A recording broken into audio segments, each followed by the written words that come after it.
ഇതൊരു മരണത്തിന്റെ കഥയല്ല, ഒരു യുഗം അവസാനിച്ച നിമിഷത്തിന്റെ കഥയാണ്. കുരുക്ഷേത്രം അവസാനിച്ചു, ധർമ്മം ജയിച്ചു. പക്ഷേ ലോകം ക്ഷീണിച്ചിരുന്നു.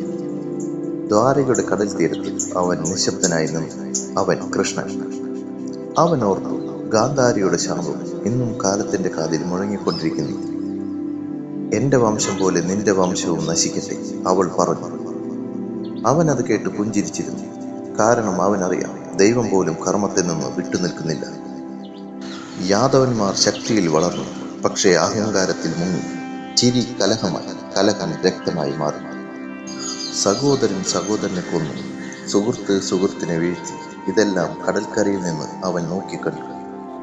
അവന്റെ കണ്ണുകളിൽ ദുഃഖമുണ്ടായിരുന്നു, പക്ഷേ എതിർപ്പില്ല. കാലം തന്റെ ജോലി ചെയ്തു.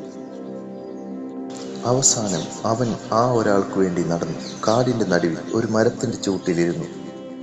സന്ധ്യയുടെ ചുവപ്പ് വെളിച്ചം അവന്റെ മുഖത്ത് വീണു.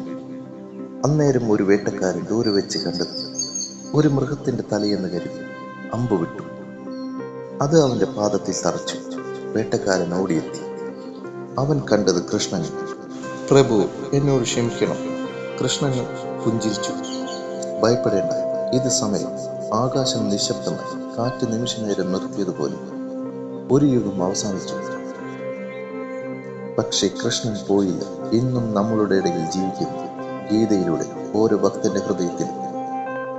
ധർമ്മം നിലനിൽക്കുന്നിടത്ത് അവൻ അവിടെയുണ്ട്.